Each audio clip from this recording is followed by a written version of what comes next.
کچھ نہیں، خالی مسلمان ہو داڑھی سفید۔ فرمایا جس نے سفید داڑھی والے مومن کی عزت کی، جس نے عدل کرنے والے بادشاہ کی عزت کی،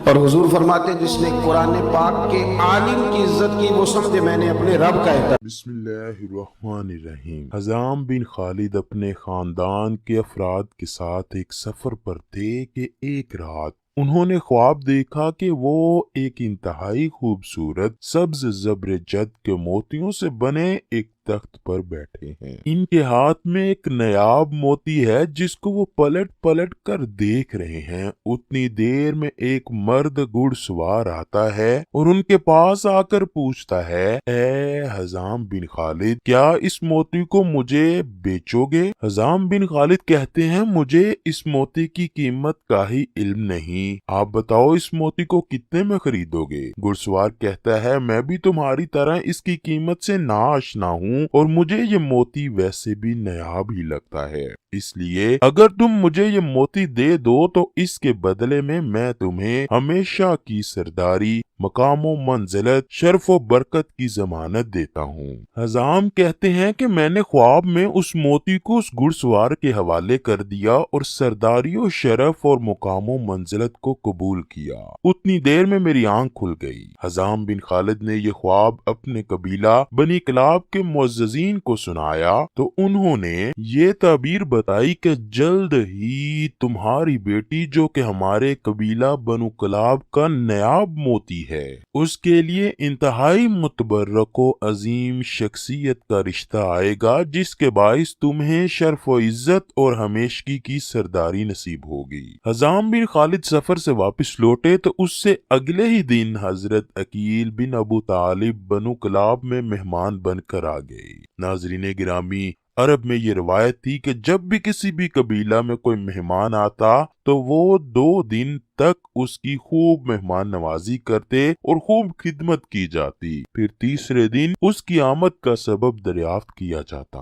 حضرت عقیل بن ابو طالب کی 2 دن مہمان نوازی کرنے کے بعد قبیلہ بنو کلاب کے سردار حزام بن خالد نے تیسرے دن ان کی آمد کا مقصد دریافت کیا تو وہ فرمانے لگے، اپنے بھائی علی بن ابی طالب کا رشتہ آپ کی بیٹی فاطمہ کے لیے لے کر آیا ہوں۔ حزام بن خالد کہنے لگے، اے عقیل، امیر المؤمنین کے لیے ایک صحرا نشین عورت شائستہ نہیں ہے جو صحرا نشینوں کی ابتدائی تہذیب و تمدن میں پلی ہو۔ انہیں ایک بلند مرتبہ تمدن والی عورت سے ازدواج کرنا چاہیے اور ان 2 تمدنوں کے درمیان فرق ہے۔ عقیل نے ان کے کلام کو سننے کے بعد کہا، جو کچھ آپ کہتے ہیں اس سے امیر المؤمنین باخبر ہیں اور ان اوصاف کے باوجود وہ ان سے رشتہ ازدواج قائم کرنا چاہتے ہیں۔ اس کے بعد ام البنین کے والد نہیں جانتے تھے کہ کیا کہیں، اس لیے حضرت عقیل سے مہلت چاہی تاکہ بیٹی کی ماں سمامہ بنت سہیل اور خود بیٹی سے پوچھ لیں، اور جناب عقیل سے مخاطب ہو کر کہا، میں اپنی بیوی اور بیٹی سے اس بابت مشورہ کر لوں۔ ام البنین کے باپ جب اپنی بیوی اور بیٹی کے پاس گئے تو دیکھا کہ ان کی بیوی ام البنین کے بالوں میں کنگھی کر رہی ہیں۔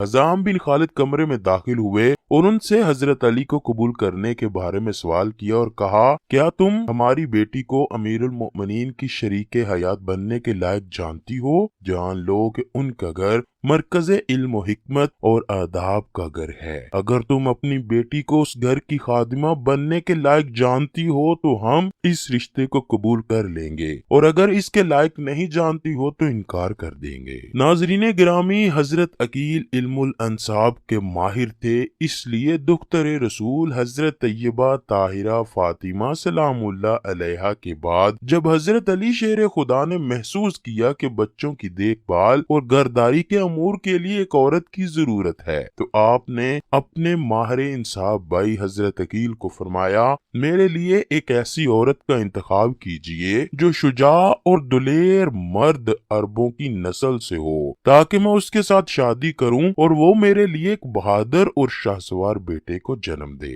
حضرت عقیل کے مطابق بنی کلاب قریش کے بعد عربوں کا سب سے مشہور قبیلہ تھا جس کے مرد شجاعت کے لیے مشہور مشہور تھے، اسی لیے حضرت عقیل نے بنی کلاب کے سردار حزام بن خالد کی بیٹی فاطمہ کا انتخاب کیا، جو شجاعت و بہادری اور گھڑ سواری میں ماہر تھی۔ خیر، جب حضرت عقیل نے حزام سے رشتہ مانگا اور حزام نے اپنی بیوی سے پوچھا کہ کیا ہماری بیٹی حضرت سیدنا علی کے لائق ہے، تو ان کی بیوی کہنے لگی، اے حزام، خدا کی قسم میں نے اپنی بیٹی فاطمہ کی تربیت بہتر انداز میں کی ہے اور یہ ہمارے قبیلے کی سب سے سعادت مند لڑکی ہے، بس آپ اسے علی بن ابی طالب کے نکاح میں دے دیجیے۔ سنت رسول صلی اللہ علیہ وآلہ وسلم کے مطابق نکاح پڑھایا گیا۔ بعض مورخین نے اس نکاح کی تاریخ 23 ہجری لکھی ہے۔ نکاح کے فوراً بعد جب حضرت علی فاطمہ بنت حزام کو لے کر گھر آئے تو فاطمہ بنت حزام، جو شرافت کا مجسمہ تھی، کہنے لگی، میں اس وقت تک گھر میں داخل نہ ہوں گی جب تک مجھے دختر رسول حضرت سیدہ فاطمہ زہرا کی بڑی بیٹی اجازت نہ دے دیں۔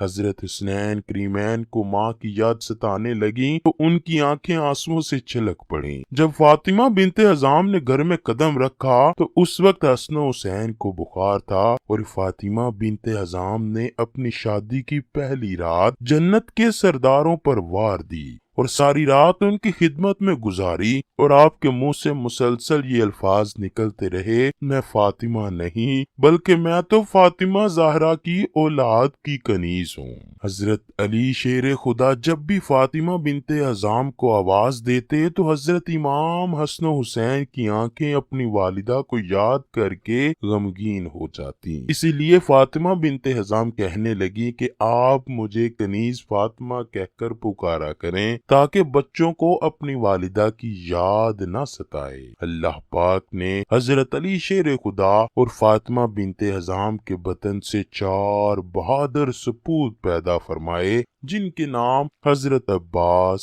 حضرت عبداللہ، حضرت جعفر اور حضرت عثمان تھے۔ انہی 4 بیٹوں کی وجہ سے حضرت فاطمہ بنت حزام ام البنین کے لقب سے مشہور ہوئی۔ حضرت ام البنین نے اپنے یہ 4 بیٹے حضرت سیدنا امام حسین پر کربلا میں وار دیے اور تمام نے شہادت کا رتبہ پایا۔ آپ نے حضرت امام علی کی شہادت کے بعد جوان ہونے کے باوجود دوسری شادی نہ کی، 20 سال سے زیادہ کی طولانی مدت تک زندہ رہیں۔ آپ کی تاریخ وفات کے بارے میں اختلاف ہے، لیکن مشہور یہی ہے کہ حضرت ام البنین نے 13 جمادی الثانی 64 ہجری کو وفات پائی۔